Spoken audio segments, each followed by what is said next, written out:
എല്ലാവർക്കും എൻ്റെ മറ്റൊരു പുതിയ വീഡിയോയിലേക്ക് സ്വാഗതം. ഞാനിപ്പോൾ വന്നത് നമ്മുടെ നമ്മുടെ മനുഷ്യൻ്റെ സ്വഭാവത്തെ സംബന്ധിച്ച് ചില കാര്യങ്ങൾ പറയാനാണ്. അപ്പോൾ ഉദാഹരണത്തിന് ഞാൻ ഇങ്ങനെ ഈ വീഡിയോസൊക്കെ അപ്ലോഡ് ചെയ്യുന്ന സമയത്ത് കുട്ടികളുടെ പേരിലായിരുന്നു, 2 മക്കളുടെ പേരിലായിരുന്നു ചാനലിൻ്റെ ആദ്യത്തെ പേര്. അച്ചു രാമു ഡ്രീംസ് എന്നായിരുന്നു. അപ്പോൾ മൂത്തവനുള്ളൊരു തമാശ എന്താ വെച്ചാൽ, അച്ഛൻ്റെ ഇതൊക്കെ ആയിട്ടും പിന്നെ ഈ നമ്മളിത്രയും വീഡിയോസൊക്കെ അപ്ലോഡ് ചെയ്തിട്ടും ആരും ഫോളോവേഴ്സൊന്നും വരുന്നില്ലല്ലോ എന്നുള്ളതായിരുന്നു. സബ്സ്ക്രൈബേഴ്സ് അല്ലേ, സബ്സ്ക്രൈബേഴ്സൊന്നും വരുന്നില്ലല്ലോ എന്നായിരുന്നു അവൻ്റെ ഒരു തമാശ പറയലും. അപ്പോൾ ഞാൻ എന്ത് ചെയ്തു വെച്ചാൽ, ഇപ്പോൾ നമ്മളിതൊരു വ്യാവസായിക അടിസ്ഥാനത്തിലോ അല്ലെങ്കിൽ ഒരു വരുമാന അടിസ്ഥാനത്തിലൊന്നും ചെയ്യുന്ന ഒരു കാര്യമൊന്നുമല്ലല്ലോ. കുട്ടികളൊപ്പം ഒരു തമാശ രസം എന്നുള്ള നിലയ്ക്ക് ഇങ്ങനെ ചെയ്താൽ, പിന്നെ എനിക്ക് ഗൗരവപ്പെട്ട ചില കാര്യങ്ങൾ കൂടി എൻ്റെ പ്രിയപ്പെട്ട ആളുകളോട്, ലോകത്തിനോട്, സമൂഹത്തിനോട് ചിലതൊക്കെ പറയേണ്ടതും നമ്മളെ ചിലത് നമ്മളെ തന്നെ നമ്മൾ ഒരു സെൽഫ് ഡിസ്ക്ലോസിങ് എന്നുള്ളത് രീതിയിൽ ചിന്തിച്ചപ്പോഴാണ് ചാനലിൻ്റെ പേരൊന്നും മാറ്റിയിട്ട് കുറച്ചും കൂടി സീരിയസ് ആയിട്ടുള്ള ഗൗരവപ്പെട്ട ചില കാര്യങ്ങൾ കൂടി, സന്തോഷവും സന്താപമുണ്ടെങ്കിൽ അതും പ്രധാനപ്പെട്ട പല കാര്യങ്ങൾ കൂടി നമുക്ക് എന്ത് ചെയ്യാം, നമ്മൾ പ്രിയപ്പെട്ടവരോട് ഷെയർ ചെയ്യാമെന്ന് വിചാരിച്ച് ആണ് ചാനലിൻ്റെ പേര് ARB ബിജുമാഷ് എന്നാക്കിയത്.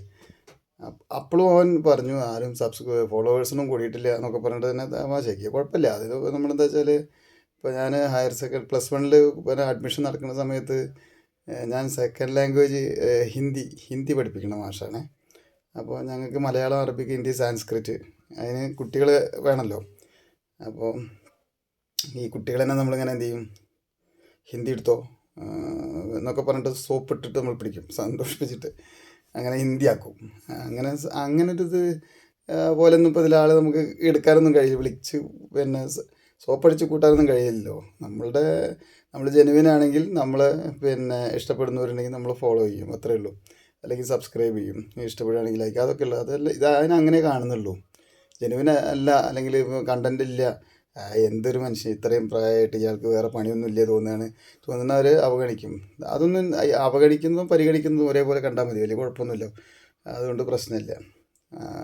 എൻ്റെ സ്റ്റുഡൻസൊക്കെ അത് അറിഞ്ഞു വരുന്നേ ഉള്ളൂ. അപ്പോൾ അവർ ചിലപ്പോൾ അത് സബ്സ്ക്രൈബ് ചെയ്യുന്നുണ്ടാവും, അല്ലെങ്കിൽ ഉണ്ടാവില്ല, കുഴപ്പമില്ല. ഈ മാഷ്ക്ക് എന്താണെന്ന് തോന്നുന്നപ്പോൾ, അല്ലെങ്കിൽ നമ്മുടെ മാഷാണ് തോന്നുന്നു, അത്രയേ ഉള്ളൂ, അതിൽ വലിയ കാര്യമൊന്നുമില്ല. ഞാൻ പറഞ്ഞു വന്നത്, ഈ ഒരു വർഷം നമ്മൾ ശരിക്കും നമുക്ക് സാങ്കേതികമായിട്ടാണ് ഈ കാലത്തിന് മനുഷ്യനിട്ടൊരു കണക്കാണ് ഈ വർഷം എന്ന് പറയുന്നത്. പുതുവർഷം എന്നൊക്കെ പറയുന്നത് കാലത്തിന് മനുഷ്യനിട്ട കണക്കാണ്, സമയത്തിന്. അപ്പോൾ ചില പുതിയ തീരുമാനങ്ങൾ, ഇപ്പോൾ ഡിസിപ്ലിൻഡായിട്ട് ജീവിക്കാൻ വേണ്ടിയിട്ട് മതങ്ങൾ അല്ലെങ്കിൽ വിശ്വാസങ്ങൾ, ഭക്തി എന്നൊക്കെ പറയുന്നത് പോലെ വളരെ ഡിസിപ്ലിൻഡായിട്ട് മനുഷ്യൻ ജീവിക്കാൻ വേണ്ടിയിട്ടും നല്ല രീതിയിൽ ജീവിക്കാൻ വേണ്ടിയിട്ടുള്ള സംഹിതകളാണ് മതങ്ങളുടെയൊക്കെ ബേസ്. എല്ലാ വിശ്വാസങ്ങളുടെയും പൊളിറ്റിക്സിലൊക്കെ ബേസ് അത് തന്നെ, ഡിസിപ്ലിൻ എന്നുള്ളതല്ലേ. അതേമാതിരി കാലത്തിന്, സമയത്തിന് മനുഷ്യനിടുന്നൊരു കണക്കാണ് ഈ വർഷം, പുതുവർഷം. അല്ല, സെക്കൻഡ്, മിനിറ്റ്, മണിക്കൂർ, ദിവസം, ആഴ്ച, മാസം, വർഷം, അതിൽ വർഷങ്ങൾ, എന്താ പറയുക, ദശാബ്ദങ്ങൾ, ശതാബ്ദങ്ങൾ, നൂറ്റാണ്ടുകൾ എന്നൊക്കെ പറയുന്നത്, സഹസ്രാബ്ദങ്ങളൊക്കെ പറയുന്നത്. എന്താ വെച്ചാൽ അതുപോലൊരു 2025 ഒരു പുതിയ വർഷമാണ്. അപ്പോൾ നമുക്കെന്താ വെച്ചാൽ, നമുക്ക് ഏറ്റവും കൂടുതൽ പ്രിയപ്പെട്ടത് നമ്മൾ തന്നെ ആവണം എന്നുള്ളതാണ് എനിക്ക് പറയാനുള്ളത്. ഏറ്റവും പ്രിയപ്പെട്ട എന്നോട് എന്നുള്ളൊരു പുസ്തകം ഞാൻ വായിക്കുകയുണ്ടായി. പുതിയ എഴുത്തുകാരിയുള്ള നിമ്ന വിജയൻ്റെ പുസ്തകമാണ് ഏറ്റവും പ്രിയപ്പെട്ട എന്നോട്. അപ്പോൾ ഒരുപാട് ആളുകളെ കഴിഞ്ഞാണ് ഇപ്പോൾ നമ്മളെ പരിഗണിക്കുക. ഒട്ടേറെയൊരു വരി എനിക്ക് വളരെയധികം സ്ട്രൈക്ക് ചെയ്യാൻ ഫേസ്ബുക്കിൽ കുറിച്ചിട്ടുണ്ടായിരുന്നു. എത്ര പേരുകൾക്ക് ശേഷമാണ് നമ്മളെ തന്നെ പരിഗണിക്കുന്നത് എന്നുള്ളത്.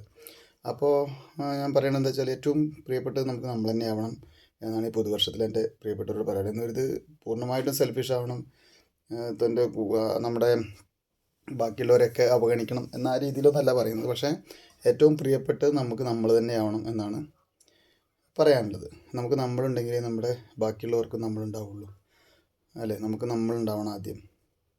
എനിക്ക് ഞാനുണ്ടെങ്കിൽ എൻ്റെ ചുറ്റുപറ്റിയുള്ളവർക്ക് ഞാനുണ്ടാവുള്ളൂ. അതുകൊണ്ട് എല്ലാവരും അതാണ് ശ്രദ്ധിക്കേണ്ടത്. പിന്നെ എപ്പോഴും നമ്മളൊരു സെൽഫ് മോട്ടിവേറ്റർ ആവണം.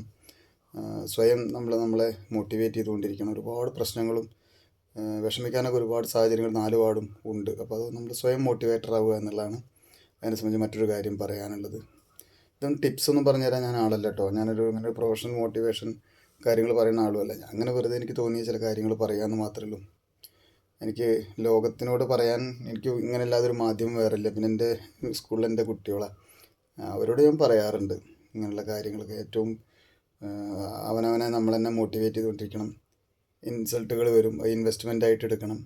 ഊർജ്ജത്തോടു കൂടി മുന്നോട്ട് പോകണം. നമുക്ക് നമ്മളിൽ നല്ലൊരു വിശ്വാസവും നമ്മളിൽ തന്നെ നമ്മൾക്കൊരു ആഴത്തിലുള്ള ഇഷ്ടവും സ്നേഹവും ഉണ്ടെങ്കിൽ നോബഡി ക്യാൻ സ്റ്റോപ്പ് അസ്. അപ്പോൾ നമ്മൾ പഠിക്കും, വളരും, ഉയരും, ഒക്കെ സംഭവിക്കും. പിന്നെ ഒരു വിഷയം ഉണ്ടായിക്കഴിഞ്ഞാൽ, എന്തെങ്കിലും ഒരു പ്രശ്നം സംഭവിച്ചു കഴിഞ്ഞാൽ, എന്നെ സംബന്ധിച്ചിടത്തോളം ഒരു കുഞ്ഞിനെ ഞാൻ ചിലപ്പോൾ ശാസിക്കേണ്ടി വന്നാൽ, അവൻ തെറ്റ് ചെയ്തിട്ടാണെങ്കിലും അല്ലെങ്കിലും, അവനവിടെ തെറ്റ് ചെയ്തിട്ടാണെങ്കിലും അല്ലെങ്കിലും ശാസിക്കേണ്ടി വന്നാൽ, പിന്നെ നമ്മളെ മനസ്സ് രണ്ട് പാതിയായിട്ട്, അത് ഒരു പക്ഷേ നമ്മളെ പഠിപ്പിച്ച ഗുരുനാഥന്മാരുടെ ചില മനോഹരമായ മനഃശാസ്ത്ര അധിഷ്ഠിതമായിട്ടുള്ള ക്ലാസ്സുകളുടെയൊക്കെ ഒരു എഫക്റ്റ് ആയിരിക്കും. അപ്പോൾ നമ്മളെ ഗുരുനാഥന്മാരുടെയോ നമ്മുടെ വീട്ടിലെ മാതാപിതാക്കളുടെ നല്ല തരത്തിലുള്ള ഗൈഡ് ലൈൻസിൻ്റെ പഴയ കാലത്ത് പറഞ്ഞു തന്നതിൻ്റെയൊക്കെ അടിസ്ഥാനത്തിലായിരിക്കും മനസ്സ് രണ്ട് പൊളിയായി നിൽക്കാറുണ്ട്. എനിക്ക് ഏറ്റവും കൂടുതൽ ഒരു കാര്യം പറയാനുള്ളത് എന്താ വെച്ചാൽ, ഞങ്ങളെ പണ്ട് 10ാം ക്ലാസ്സിൽ മലയാളം പഠിപ്പിച്ച ഒരു വിജയരാഘവൻ മാഷയുടെ ക്ലാസ്, മാഷയുടെ പിന്നെ നല്ല ഇതായിരുന്നു. മാഷ ഒരുപാട് സൈക്കോളജിക്കലായിട്ട് മലയാളം പഠിപ്പിച്ചിരുന്നൊരു മാഷാണ്. അതുകൊണ്ട് ഞാനൊരു മലയാളത്തിൻ്റെ മാഷാവാൻ ആഗ്രഹിച്ചിരുന്നു. അപ്പോൾ അതായത് ഹിന്ദിയുടെ മാഷാണ്, എന്തായാലും കുഴപ്പമില്ല, ഭാഷയല്ലേ, അപ്പോൾ സന്തോഷമാണ്. അപ്പോൾ മലയാളത്തിന് കിട്ടുന്നൊരു വലിയ സ്വാതന്ത്ര്യം ഉണ്ടല്ലോ, മലയാളത്തിൻ്റെ ക്ലാസ്സുകളിൽ മലയാളി എന്നുള്ള നിലയ്ക്ക് ഒരുപാട് സ്വാതന്ത്ര്യമുണ്ട്. അത് പിന്നെ ഞാൻ ചില മലയാളം ക്ലാസ്സുകൾ ചോദിച്ച് വാങ്ങിയെടുക്കാറൊക്കെ ഉണ്ട് കേട്ടോ. പറഞ്ഞു വന്നത് എന്താ വെച്ചാൽ, ഒരു പ്രശ്നം ഉണ്ടാകുമ്പോൾ നമ്മുടെ മനസ്സ് ഒരു കുട്ടിയെ നമ്മൾ ശാസിക്കുമ്പോൾ പിന്നെ ആ കുട്ടിയെ സമാധാനിപ്പിച്ചിട്ട് വേണം നമുക്ക് വിടാൻ. അങ്ങനെ വിടാൻ കാരണം എന്താ വെച്ചാൽ, നമുക്കങ്ങനെ അതിന് സാധിക്കുന്നത് എന്തുകൊണ്ടാ വെച്ചാൽ, മനസ്സ് രണ്ട് ഭാഗമായി നിൽക്കും. മനസ്സിനെ ധർമ്മം നിർദ്ദേശിക്കുന്ന ഒരു ഭാഗവും കർമ്മം പിന്നെ നടപ്പാക്കുന്നൊരു ഭാഗം ഉണ്ടാവും. അപ്പോൾ ഈ കർമ്മത്തിൻ്റെ ഭാഗമായിട്ട് നമ്മൾ ശാസിച്ചാൽ ആ ധർമ്മം നിർദ്ദേശിക്കുന്ന ഭാഗം ഇപ്പുറത്തുനിന്ന് പറയും കുട്ടിയെ സമാധാനിപ്പിക്കണം എന്ന് പറയും. അപ്പോൾ അതുപോലെ തന്നെ ഒരു പോസിറ്റീവായിട്ടൊരു കാര്യം ഉണ്ടായാൽ ഈ ധർമ്മനിർദ്ദേശിയായിട്ടുള്ള ഇപ്പുറത്തുള്ളത് ഈ കർമ്മ പിന്നെ ത്തിൻ്റെ ഭാഗത്തെ അപ്രീഷിയേറ്റ് ചെയ്യും. നല്ല കാര്യം ചെയ്താൽ സ്വയം നമുക്ക് തോന്നും നന്നായി എന്ന്. തെറ്റായൊരു കാര്യം ചെയ്താൽ അയ്യോ എന്ന് നമുക്ക് തോന്നും. അതാണ് നമ്മുടെ സംസ്കാരം എന്ന് പറയുന്നത്. അങ്ങനെ ഒരു മനസ്സ് നമുക്കുണ്ടെങ്കിൽ നമ്മൾ രക്ഷപ്പെട്ടു. അതല്ല, തെറ്റ് ചെയ്തിട്ടും അതിൽ തന്നെ നിൽക്കുകയാണെങ്കിൽ I am okay, everybody not okay, അല്ലെങ്കിൽ യു ആർ നോട്ട് ഓക്കെ എന്നുള്ള മൈൻഡാണെങ്കിൽ ആത്യന്തികമായിട്ട് ചിലപ്പോൾ ക്ഷണികമായിട്ട് നമുക്കൊരു സക്സസ്സും സന്തോഷമൊക്കെ തോന്നിയെങ്കിലും അതിന് ആത്യന്തികമായിട്ട് നമുക്ക് പരാജയം ഉണ്ടാവുള്ളൂ. അതുകൊണ്ട് ഒരിക്കലും അങ്ങനെ ആവരുത്. മനസ്സിനെ ഇരുപൊളിയാക്കി നിർത്താൻ ശ്രമിക്കുക.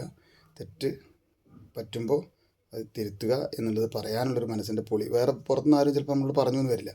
മനസ്സിനൊരു പൊളി, ഒരു ഭാഗം തെറ്റ് പറ്റിയാൽ തിരുത്ത്, അല്ലെങ്കിൽ പശ്ചാത്തപിക്കുക എന്ന് പറയാനുള്ള, അല്ലെങ്കിൽ തെറ്റേറ്റു പറയുകയും കുറ്റബോധം തോന്നുക അത് തിരുത്ത് എന്ന് പറയാനുള്ളൊരു ഭാഗം നമ്മൾ സെറ്റാക്കി വെക്കണം.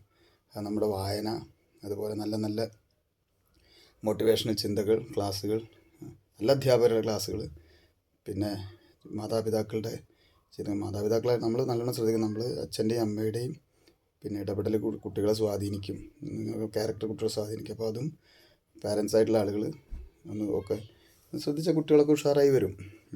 അപ്പം ഞാൻ പറഞ്ഞു വന്നത് ഒന്നുമില്ലാത്തൊരു കാര്യമാണ്, പക്ഷേ എനിക്ക് എന്തൊക്കെയോ ഉണ്ട് തോന്നിയതുകൊണ്ടാണ് പൊതുവായിട്ട് ഇതൊക്കെ. അപ്പോൾ എത്രയൊക്കെ കേട്ടാൽ നിങ്ങൾക്ക് തോന്നിയേക്കാം, പക്ഷേ പറയാൻ തോന്നി ഈ 1-ാം തീയതി, അതുകൊണ്ട് പറഞ്ഞു എന്ന് മാത്രം കേട്ടോ. ഒരുപാട് സ്നേഹത്തോടെ നമ്മുടെ സ്വന്തം ബിജു മാഷ്. ബൈ. വൺസ് അഗെയിൻ നല്ലൊരു വർഷം ആരംഭിക്കുന്നു, ആശംസിക്കുന്നു. Thank you.